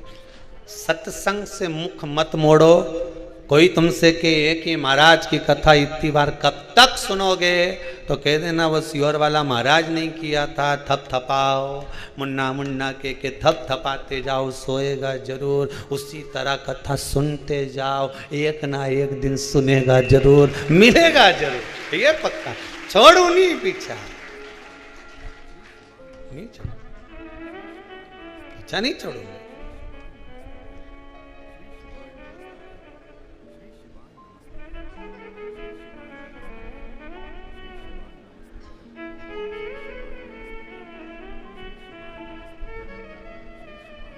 महाराज मैं छोड़ूंगी नहीं उसका पीछे। मरना है, माना मरना है, पर इतनी जल्दी डरने वाली नहीं। क्यों डरूं मैं? क्यों डरूं? हाँ, ये संसार कोयला का टुकड़ा है, कहीं ना कहीं तो दाग इस शरीर में लगे। जब दुख आए, कष्ट आए, तकलीफ आए, बीमारी आए, ऐसा लगे कि अब मुझे तकलीफ आई है, शंकर जी का भजन चालू कर दे। श्री शिवाय नमस्तुभ्यम, श्री शिवाय नमस्तुभ्यम, श्री शिवाय। ये भी नहीं कर सको तो शंकर जी के मंदिर में चले जाना, झाड़ू पोछा लगा देना, मंदिर को साफ कर देना। इतना भी नहीं बन सके, मंदिर के दरवाजे पर दिया जला देना। इतना भी नहीं बन सके, मंदिर के शिखर का दर्शन कर लेना, शिखर दर्शनम सर्व पाप नाशनम। इतना भी नहीं बन सके, शंकर के मंदिर के सामने से जाते जाते भी कह दीजो हमारा घर आ जाओ दादा। इतना ही कह दिया तो इतना काम चल जाएगा। एक बार मुस्कुरा के शंकर का भजन तो कर कर देखो, शंकर भी कहेंगे इतना दुख आने के बाद भी मुस्कुरा रही है नंदी, अब तो इसी के घर जाना है, चल शाम हो मेरे को ले चल इसके घर, बस इसी के द्वार पहुंचूंगा, बस उसी के पास पहुंचकर मुझे स्मरण करना, चल मैं मरूं नहीं उसका क्या प्रयास करा जाए। ब्रह्मा जी कहे मृत्यु तो निश्चित है, मरना तो पड़ेगा। देखो अंधकासुर, प्राण तो जाएंगे तुम्हारे, और कुछ मांगना हो तो मांग लो। अंधकासुर ने कहा फिर एक वर दे दीजिए। कौन सा वर? वर ये दीजिए अगर मैं मरूं तो जिस दिन मैं अपनी माता को गलत दृष्टि से देखूं उस दिन मेरे प्राण छूटे। जिस दिन मैं अपनी माता को गलत दृष्टि से देखूंगा बस उसी दिन मेरे प्राण छूटना चाहिए। ठीक है, तथास्तु। अंधकासुर को यह मालूम था कि मेरी कोई माता नहीं है, मेरा कोई पिता नहीं है, मुझे तो जल में से उठाया गया, हिरण्याक्ष ने पाल पोस कर बड़ा करा, इसलिए उसको मालूम था माँ है ही नहीं। पर उसको क्या मालूम था, पार्वती ने इसको गोदी में लिया था तो पुत्र मान लिया था। भले गोदी में आया पर आया तो सरी ना, पुत्र तो मान लिया गया। गोदी तो आया है, पुत्र मान लिया गया, गोदी में आ गया।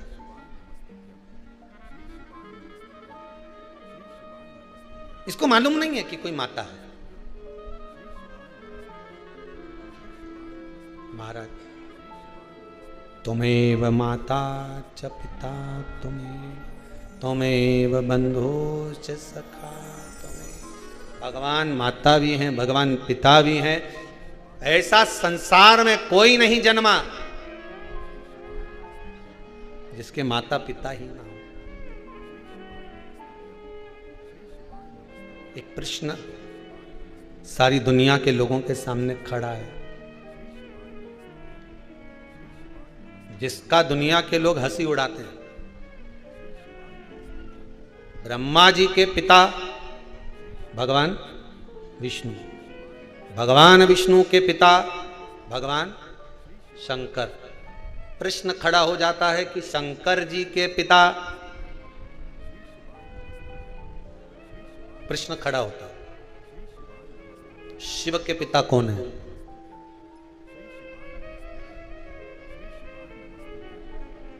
शंकर के पिता है कौन? कितनी बार, हजारों बार कथा के बीच में एक बात कहते हैं, कंकर शंकर। दो पत्थर को रगड़ने से चिंगारी उत्पन्न होती है। शंकर का पिता कौन है? शंकर आजन्मा, जन्म नहीं लेता, इसीलिए अमर कथा सुनाता है। अजन्मा, एक बिंदु शिव है, मात्र एक बिंदु शिव है।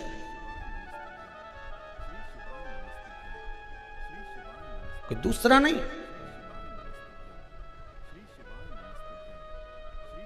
जन्म देने वाली तो माता है, तो आप कह देते हैं ये हमारी माता है।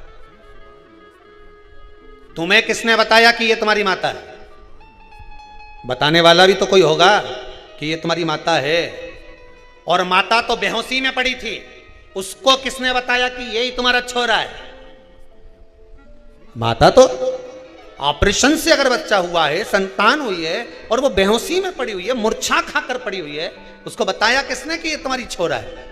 मां, कमरा के अंदर तो केवल डॉक्टर से सिस्टर थी, सेवादार थे, फिर इनके बताया कि ये इनका छोरा है, छोरे के बताया ये तुम्हारी माता है, फिर कहे ये तुम्हारे पिता हैं। तो ये जो बताया गया है, जो कि क्रम कहा गया है, ये तो बताया, किसी ने बताया कि ये है।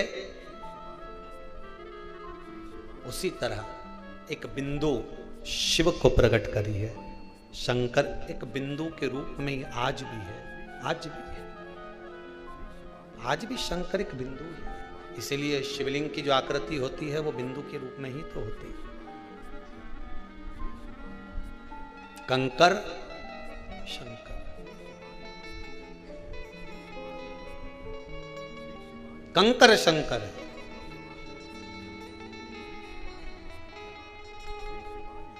कितना विश्वास दुनिया के लोगों पर करने की जगह ये विश्वास शिव के प्रति करोगे तो मालूम पड़ेगा कि कंकर शंकर हो गया और उस शंकर ने हमारा मन का मनोरथ पूर्ण कर दिया, हमारे मन का मनोरथ।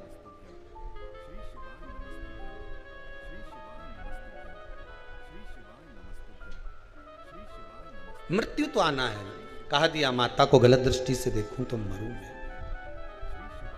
केवल अंधकासुर के लिए शिव महापुराण की कथा नहीं करे कि माता को गलत दृष्टि से देखा तो अंधकासुर मरा। यहां तो शिव महापुराण ने एक बात सबसे सुंदर कह दी, रावण ने सीता को गलत दृष्टि से देखा था तो रावण को मरना पड़ा था। अंधकासुर ने माता को गलत दृष्टि से देखा तो अंधकासुर को मरना पड़ा था। शिव महापुराण की कथा कहती है संसार का मनुष्य जब दूसरे को गलत दृष्टि से देखता है, नारियों को, स्त्रियों को, एक दिन उसको भी मरना पड़ता ही है, मरना ही पड़ता है,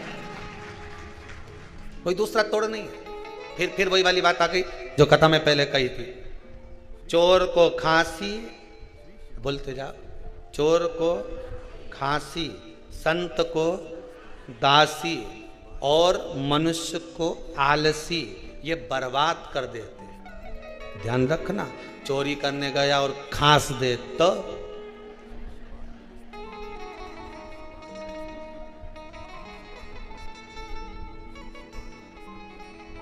भगवान कृष्ण का चरित्र आता है ना। एक बार कन्हैया चोरी करने के लिए, माखन चोरी के लिए गए ब्रजवासियों के साथ, माखन चोरी की लीला कर रहे थे।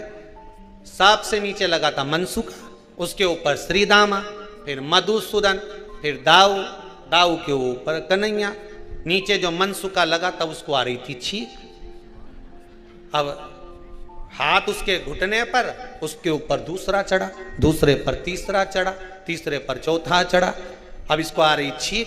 अब मन में सोच रहा है कि भगवान क्या करूं, और मुंडी ऐसी करे, ऐसी करे, ऐसी करे, पर वो छींक रुके नहीं। अब कन्हैया जैसे ही मटकी तोड़ने वाले थे, इतनी देर में मनसुखा छींक दिया, आग छींक। जैसे ही छींका तो सब धड़ धड़ धड़ धड़ नीचे, सब भागे, सीधे पहुंच गए यमुना जी के घाट पर। और यमुना जी के घाट पर जाते से कन्हैया जी ने पूछ लिया क्यों रे कौन छीता। अब कन्हैया तो छोटे से थे उस समय, तोतरा बोलते थे, कौन छीता। मनसुखा के में छीका। अब कन्हैया तो तोतरे, छोटे से थे तो हो जाता है भाषा, कभी कभी किसी किसी की बाल्यावस्था की भाषा बड़पन तक रह जाती है, हो जाता है किसी किसी के साथ में, क्यों ना।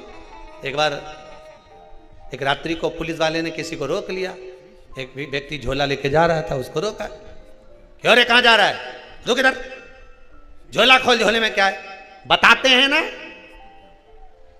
झोला खोल, बताते हैं तो बताना, खोल झोला, अरे बताते हैं ना, झोला तो खोल, बताते हैं ना। अब इसको तो आ गया गुस्सा, पुलिस वाला ले गया सीधे टीआई साहब के पास।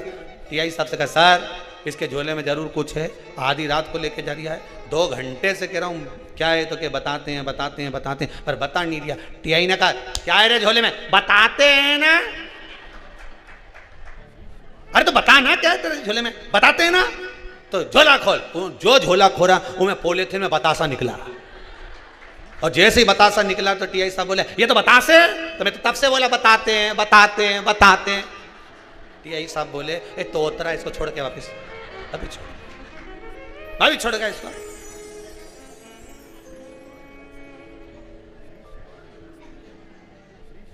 ले जाए इसको यहां से। अब कन्हैया से बोला कौन छीता। अब कन्हैया बोले तो मनसुखा बोले मैं छीका। क्यों रे, पकड़ा जाते तो काकी कितना मार थी है, तुझे छींकने का मौका वहीं मिला। चोर को खांसी, तुझे छींकने का मौका वहीं मिला। दाऊ दादा, दाऊ जी बोले हाँ कन्हैया, इसको छींकने का ज्यादा शौक है ना, इसको 108 बार छिटाओ। अब दाऊ जी बोले इसको 108 बार कैसे छिकाएं, तो कन्हैया बोले जैसे नंद बाबा पलंग पे बैठ जाए और कपास की बाती बनाई तो नाक में घुसेड़े छींक पड़े, ऐसे छिका। अब कपास की बाती बना के वो मनसुखा की नाक में मनसुखा छिका, आग छी, एक आग छी, 2 10-20 बार मनसुखा की छिका दी। मनसुखा के काका की सौगंध खाऊं, कभी नहीं छिकूंगा, मुझे छोड़ दे। तब जाके छोड़ा, तब छोड़ा। अब चोर को खांसी, संत को चाहिए कि दासी से, स्त्री से, नारी से दूरी बना कर। कितना सुंदर शिव महापुराण के चरित्र में लिखा है, कितना सुंदर संवाद लिखा है महाराज। एक मां अपने बच्चे को लेकर प्रवचन में जाती थी। माता रोज संत से कहती थी, गुरुदेव मुझे आपसे अकेले में बात करनी। संत उसकी नहीं सुनते थे। गुरुदेव मुझे आपसे बात करना है। 4 दिन निकल गए, संत ने नहीं सुना। बेटे को गुस्सा आ गया। बेटा गया संत के पास और संत से जाकर बोला, मेरी माँ आपसे रोज अकेले में मिलना चाहती है, आप उससे मिलते क्यों नहीं हो? मेरी माता से अकेले में मिलने में तुमको दिक्कत क्या है? संत ने कहा, मैं तुम्हारी माता से अकेले में मिल लूंगा बेटा। एक काम करो, तुम्हारी माता का एक कपड़ा लाकर जहां मेरे कपड़े सूख रहे हैं उन कपड़ों के साथ डाल दीजिए, मैं तुम्हारी माता से कल मिल लूंगा। बेटा गया, मां का एक कपड़ा लाकर जहां संत के कपड़े सूख रहे थे उसके पास में लाकर डाल दिया। दूसरे दिन प्रवचन चालू हुआ। प्रवचन सुनते सुनते एक माता का ध्यान संत के कपड़े पर गया, उसके पास में स्त्री के कपड़े पर गया। एक ने दूसरे को कोनी मारी, दूसरे ने तीसरे को कोनी मारी, तीसरे ने चौथे को मारी। वो देखो संत के कपड़े के पास नारी का कपड़ा है। सब गुस्सा कर कर संत को आड़ा टेढ़ा बोलकर जाने लगे। सब चले गए उठकर। संत ने उस बेटे को बुलाया और बुलाकर कहा, देख बेटा, तेरी माता का केवल एक कपड़ा मेरे कपड़े के पास में आया तो लोगों की दृष्टि बदल गई। अगर तेरी माता से अकेले में मिल लेता तो लोगों की सोच बदल जाती। इसलिए संत के लिए दासी प्रियता नहीं है। ऐसा दासी की प्रियता संत के लिए नहीं है। राजा के लिए दासी की प्रियता हो सकती है, सत्ताधारी के लिए दासी की प्रियता हो सकती है, पर किसी सतगुरु और संत के लिए दासी की प्रियता नहीं है।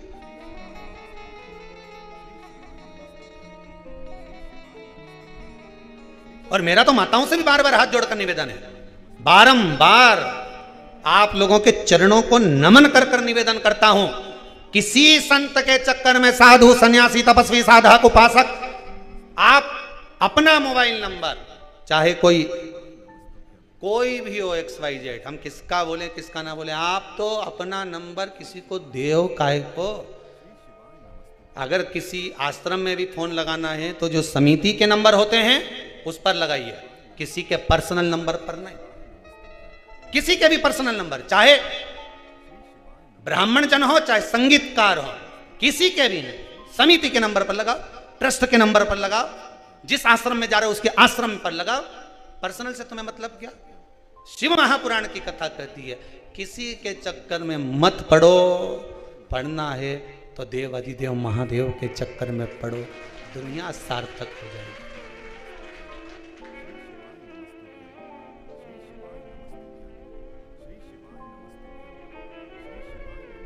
क्यों पढ़ो किसी के चक्कर में? ये फालतू चक्कर के चक्कर में ही हमने कईयों को हटा दिया। बीच में आपको टीवी पे कई दिखते थे, अब कोई नहीं दिख रहा होगा, जो पुराने थे, यही चक्कर में हटाए कि जाओ राम जी भजो, स्मरण करो, कुबेरेश्वर धाम है ये, इसकी धरा पर रहना है तो मन पवित्र कर कर रहना होगा। यहाँ सेवा करना है, मन शुद्ध कर कर रहना पड़ेगा, नहीं तो अपना अपना गढ़ा जाओ, रोटी खाओ।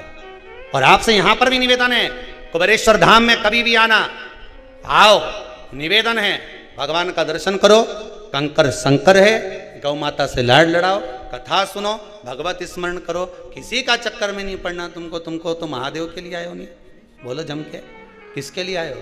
महादेव के लिए आए हो। और जितने आस्था चैनल पर कथा सुन रहे हो, जितने मोबाइल पर सुन रहे हो, आप सबसे निवेदन है, किसी के चक्कर में नहीं पड़ना, किसी के चक्कर में नहीं। हम वृंदावन जाए ने संत ढूंढेंगे, न हरिद्वार जाए ने संत ढूंढेंगे, न काशी जाए ने संत ढूंढेंगे। संत ढूंढना नहीं है, संत को अपने घर में पैदा करना है, जन्म देना है कि हमें स्वामी विवेकानंद जैसा पुत्र चाहिए, हमें सावित्री जैसी बेटी चाहिए, हमें सीता जैसी पुत्री चाहिए, हमें रामकृष्ण परमहंस जैसा बेटा चाहिए, हमें जगत गुरु शंकराचार्य जैसा पुत्र चाहिए। अगर माता अपने दिल में विचार कर ले और अपने मन में एक दृढ़ संकल्प कर ले कि मेरे को जो पुत्र होगा वो स्वामी विवेकानंद जैसा होगा, तो वो स्वामी विवेकानंद जैसा ही होगा, वो रामकृष्ण परमहंस जैसा ही होगा, वो नामदेव, मीराबाई, कर्माबाई, प्रहलाद जैसा ही पुत्र होगा, अगर दृढ़ संकल्प कर ले। पर हमारी तो आदत है, हम दुनिया में सबको ढूंढने जा रहे हैं, अपने घर में तो संत ढूंढो। दुनिया का संत एक गुरु केवल अपने चेले को तारेगा, कित्तों को तारेगा, जम के बोलो, चेले को तारेगा। पर घर में प्रहलाद जैसा पुत्र पैदा हो गया तो 21 पीढ़ी तार देगा। 21 पीढ़ी। एक गुरु केवल एक चेले को तार सकता है, पर घर में जो संत पैदा हो जाए, भजन करने वाला पैदा हो जाए, स्मरण करने वाला पैदा हो जाए, भगवत नाम धारण करने वाला पैदा हो जाए, कोई भगवान की भक्ति में डूबने वाला पैदा हो जाए। आप सब टीवी चैनल के माध्यम से कथा सुन रहे हो, आपके घर में आप मीरा और कर्मा से कम नहीं हो, आप मोबाइल पर कथा सुन रहे हो, आप प्रहलाद और ध्रुव से कम नहीं हो, आप कुबेरेश्वर धाम में कथा सुन रहे हो, आप स्वामी विवेकानंद और रामकृष्ण परमहंस से कम नहीं हो। आपने भी अपनी 21 पीढ़ी को तार दिया कथा श्रवण कर कर, भगवान की भक्ति में डूबकर आपने भी 21 पीढ़ी तार दी। किसी के चक्कर में नहीं पड़ना, हमें शंकर का चक्कर पड़ो। और शंकर जी बोले हमारे चक्कर में मत पड़ना, हमारा छोरा पड़ गया था हमारे चक्कर में। हमारा गणेश जी ने मेरी परिक्रमा कर ली, और जो परिक्रमा करी मैंने उसे वर दे दिया कि तू प्रथम गिनती में आएगा। इतना में तुम्हारी पार्वती मैया खड़ी हो गई, जगदम्बा, और जगदम्बा खड़ी होकर तुमने वर क्यों दे दिया इस गणेश जी को प्रथम गिनती में आने का। शंकर भगवान बोले ये मेरा चक्कर काटा इसलिए मैंने वर दे दिया, मेरी परिक्रमा कर इसलिए वर दे दिया। पार्वती जी ने कहा तुमने एक बेटे को वर दिया और एक बेटा रह गया, आज के बाद तुम्हारी परिक्रमा पूरी नहीं होगी। हुई क्या? शंकर जी की परिक्रमा पूरी हुई? नहीं हुई। जब भी हुई आधी परिक्रमा पूरी कर दी, पर पूरी परिक्रमा नहीं हुई। यहां तक शंकर भगवान की आरती होने के बाद भी परिक्रमा लगाई जाती नहीं, घूमते हैं लोग, तो वो भी पूरा नहीं घूमना चाहिए। भगवान शंकर की कथा में आए हो ना शिव पुराण में, तो बस आधी परिक्रमा करी, आधी में वापिस, ऐसा नहीं कि पूरी परिक्रमा कर लो, आधी में गए ना आधी में वापिस, पूरी परिक्रमा करना ही। शिव को प्रियता नहीं। शंकर कहते हैं भजन करो, भजन, भजन के सिवा कोई सार तत्व नहीं है, भगवान की भक्ति के बिना कोई सार तत्व नहीं है, भगवत स्मरण के बिना कोई सार तत्व नहीं है। नाम स्मरण करो, ओम नमः शिवाय जपा करो, नाम भगवान का लिया। हमें किसी को ढूंढना नहीं है, हमें संत भगवान को, गुरु को, प्रहलाद को, मीरा को, कर्मा को, स्वामी विवेकानंद को, श्री रामकृष्ण परमहंस को, जगत गुरु शंकराचार्य जी को हमें अपने घर में जन्म देना।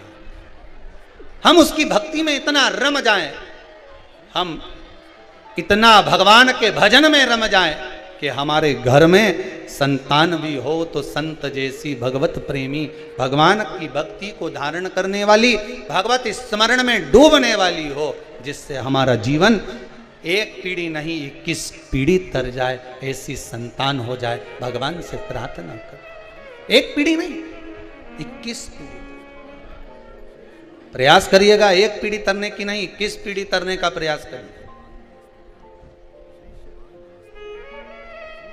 जितने लोग शिव महापुराण की कथा को इस पितृपक्ष में भले टीवी के माध्यम से, मोबाइल के माध्यम से या कुबेरेश्वर धाम में श्रवण कर रहे हैं, ये एक पीढ़ी नहीं तार रहे, 21 पीढ़ी को पार उतारे दे रहा है, 21 पीढ़ी तार दे। मीरा, कर्मा, नामदेव, ध्रुव, प्रहलाद, संत जैसा ही तो आपका स्वभाव है। भगवत भजन में रमो, मरू न। भगवान जिस दिन मैं किसी स्त्री को, जिस दिन यहां शिव महापुराण की कथा कहती है, अंधकासुर ने कह दिया माता को गलत दृष्टि से देखूंगा, उस दिन मेरे प्राण छूटे। जिस दिन कोई पुरुष किसी नारी को गलत दृष्टि से देखता है, अंत समय उसका चालू हो जाता है, अंतिम बिंदु पास में आ गया, देरी नहीं है, बच लो, अभी भी मौका। भगवान से प्रार्थना करते रहो, अलमस्त भक्ति में डूबना। उस अंधकासुर ने अपनी माता को गलत दृष्टि से देखा, बस कहा मुझे एक सुंदर कन्या के साथ विवाह करना है। जो कन्या थी उसको शिवजी ले गए, उसको शिवजी ले गए। समझाना था साथ वालों को, जब व्यक्ति किसी पर गलत दृष्टि डालता है, किसी के लिए गलत सोचता है, उसको समझाना आपका फर्ज है। पर दोस्त नहीं समझाते, मित्र नहीं समझाते, ताली थाली प्याली मित्र बर्बाद कर देते हैं। जा जा कर, तू तो व्हाट्सएप पे बात, तू तो फेसबुक पे मैसेज कर, हाँ कहीं नहीं जाए। कौन देख दिया थारे? 2-4 लाख मोबाइल में और लगा लीजिए, कौन देखे? तू तो कर, कौन देखे? लगे मित्र भेज रहा है, मित्र बता रहा है, काम पर बर्बाद कर दिया जीवन को। शिव पुराण कर रही है, रावण ने सीता जी को गलत दृष्टि से देखा था, मरना पड़ा। और दुर्योधन ने द्रौपदी को गलत दृष्टि से देखा था, मरना पड़ा। अंधकासुर ने अपनी माता को गलत दृष्टि से देखा, मरना पड़ा। अभी भी सुधर जाओ रे, कहीं नहीं बिगड़या। ट्रेन तो अपने दरवाजे पे ही अभी छूटी नहीं, झंडी ही नहीं दी अभी, मुंह के नहीं निकली, अभी भी कुछ नहीं बिगड़ा। जैसा खाया अन्न, जैसा पिया पानी, यहां से पानी पी के जाओगे नहीं तो रास्ते भर श्री शिवाय नमस्तुभ्यम भगवान शंकर के गुणगान गाओगे। माता बैठी बैठी कई कर रही थी, यही भजन गा रही थी, माना शिव रटोरे छोड़ दो कपट, माना शिव रटोरे, बेटी भजन गा रही। भजन का प्रताप जब बढ़ता है, जब भोजन हमने शुद्ध किया होता। अच्छी जगह का भोजन ग्रहण करोगे, प्रसाद का भोजन ग्रहण करोगे, संत के दरवाजे का, गुरु के दरवाजे का भोजन ग्रहण करोगे, तो बुद्धि भी सत्संगी हो जाएगी। और इधर उधर न ठेला का खाओगा नहीं, गोलगप्पा, तो पूरा ही गप्पा हो जाओगा, कहीं नहीं जाए। और ऐसा गप्पा हो गया ना, कैरम बोर्ड पे नहीं चले, गप्पा।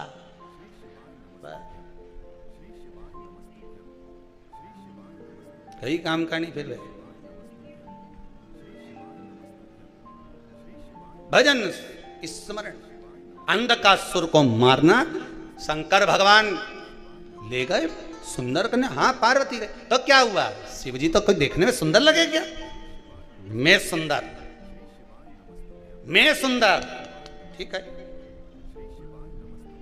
चला अंधकासुर, मां जगत जननी जगदम्बा का जो प्रतिबिंब देखा, अंधकासुर तो माता को देखता ही रह गया।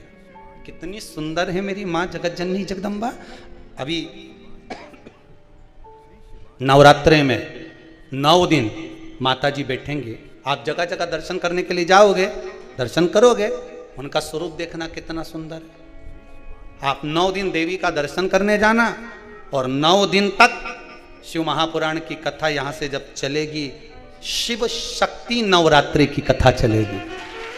51 शक्तिपीठ, भारत की भूमि पर जितनी शक्तिपीठ विराजमान है, एक एक शक्तिपीठ का 9 दिन तक वृत्तांत वर्णन किया जाएगा कि उस शक्तिपीठ पर माता का कौन सा भाग गिरा है, वहां माता की कैसी स्तुति करना चाहिए, माता का स्वरूप कैसा होना चाहिए, उस जगह पर माता ने किस किस का कल्याण करा, शंकर भगवान उस शक्तिपीठ पर माता से कितनी बार मिलने के लिए गए, उस अंग को भगवान शंकर ने कितने दिन तक अपने हस्त कमल पर धारण कर रखा था, जो माता का शरीर गिरा था, कहीं एड़ी, कहीं पंजा, कहीं नेत्र, कहीं जिह्वा, कहीं हृदय, वो सारा 51 शक्तिपीठ की कथा इसी कुबेरेश्वर धाम से आस्था चैनल के माध्यम से 9 दिन तक श्रवण करना, अपने घर पर बैठकर जीवन को सार्थक बनाना।